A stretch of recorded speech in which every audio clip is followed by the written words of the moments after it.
la interpretación de este arbusto, esta rama que conserva el incandescente, que conserva el fuego, eso no está en el mito original. Cuando el poeta la manera de que Prometeo ya habla el fuego, él utilizando esa madera, ¿no?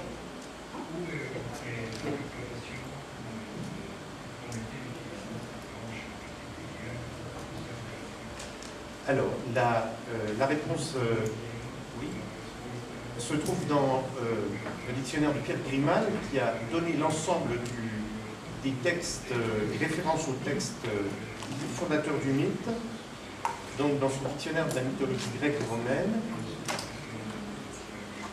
Et il mentionne particulièrement le narthex. Le narthex, qui est un nom d'une espèce de férule, qui contient cette possibilité de brûler sans brûler, quoi, enfin sans se consumer. Hein.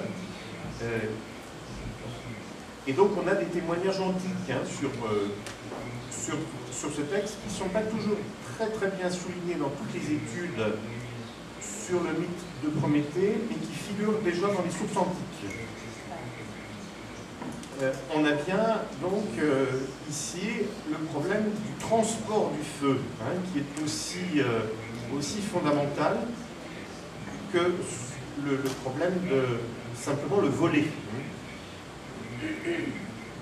Alors bien sûr, comme pour tous les mythes, le mythe de Prométhée a des variantes, mais il me semble que ce détail précis apparaît déjà dans la théogonie d'Hésiode. Ce serait à vérifier, mais il me semble que c'est la référence dans la théogonie d'Hésiode.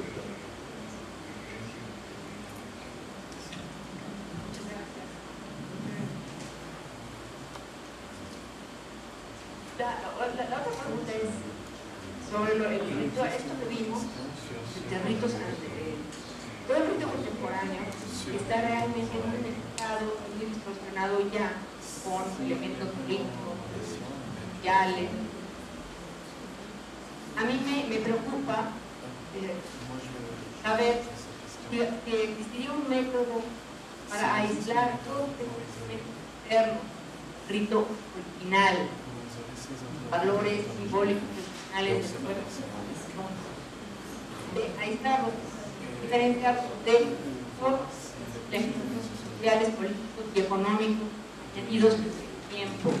Por ejemplo, el tamaño de la hoguera, empieza a contaminarse de elementos de edad.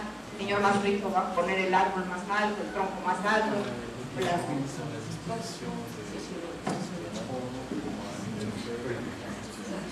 Ça concerne le film. Oui.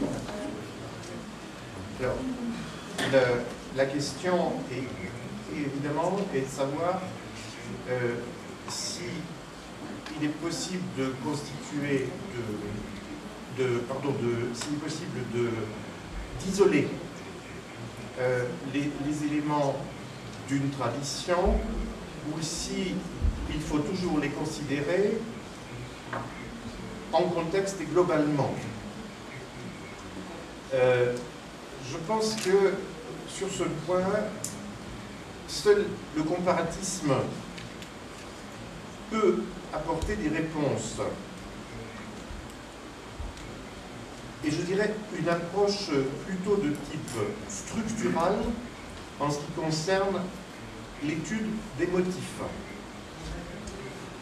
À mon avis, il est dans toute comparaison absolument indispensable de pouvoir disposer d'une série de motifs les plus nombreux possibles pour pouvoir fonder une comparaison. On ne peut pas se fonder simplement sur un motif isolé pour dégager une interprétation. Il faut, par exemple, si l'on veut accréditer l'hypothèse de la comparaison de cette jeune fille avec les Vestales, par exemple,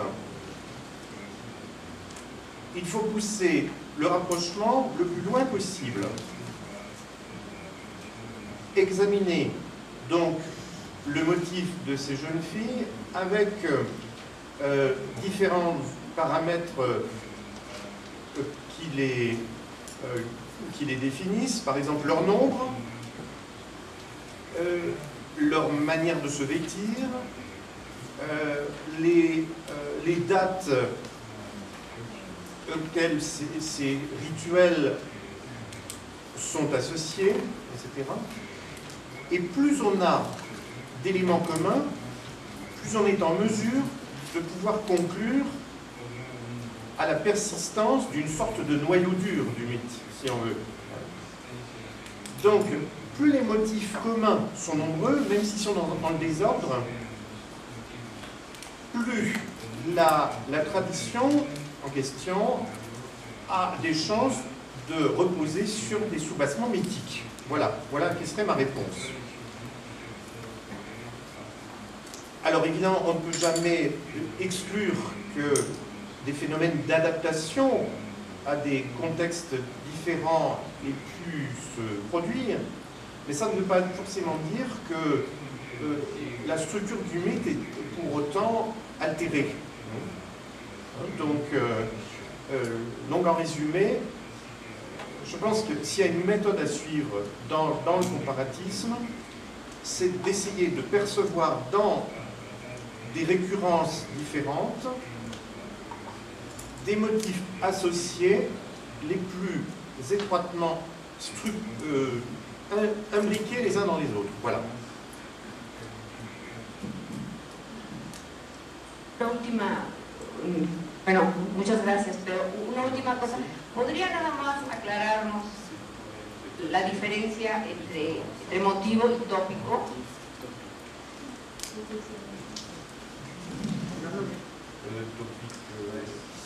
Tópico au sens... O sea, ¿el fuego es un motivo o es un tópico en este contexto de la leyenda de San Antonio?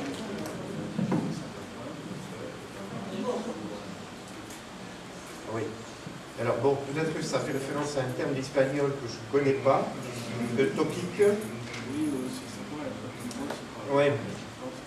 Alors, pour un Français, et puis je dirais pour quelqu'un qui est un peu, disons, familier des études sur les textes, la notion de topique fait référence plutôt à un contexte rhétorique. Et, disons, à ce que la rhétorique appelle des lieux communs. Hein, c'est ça. Bon, donc, le lieu commun, c'est par définition ce qui pourrait être universel sans avoir de signification particulière. C'est ce qui pourrait se retrouver partout et nulle part, au fond. La notion de motif, telle qu'on peut l'analyser, aujourd'hui, est nécessairement référée à des approches comme celle de l'école finnoise de folklore, n'est-ce pas? Je pense aux travaux de Steve Thompson, qui a publié un motif index qui fait maintenant référence dans le champ des études folkloriques et qui est un véritable répertoire de motifs culturellement attestés dans des civilisations différentes et auxquels on a donné des numéros, hein, qu'on peut retrouver, je dirais, de manière très précise dans des contextes différents. Donc, pour résumer, le motif a à la fois une sorte d'enracinement concret dans une culture donnée, mais en même temps des principes de récurrence qui permettent de l'opposer à d'autres motifs. Et donc le motif, c'est comme une sorte de langage, c'est un peu comme les hiéroglyphes, j'ai envie de dire que, ou une sorte d'idéogramme. Pour comprendre la signification d'un motif, il faut l'opposer à d'autres motifs, et donc il faut trouver les règles de distribution, les règles de fonctionnement de ces motifs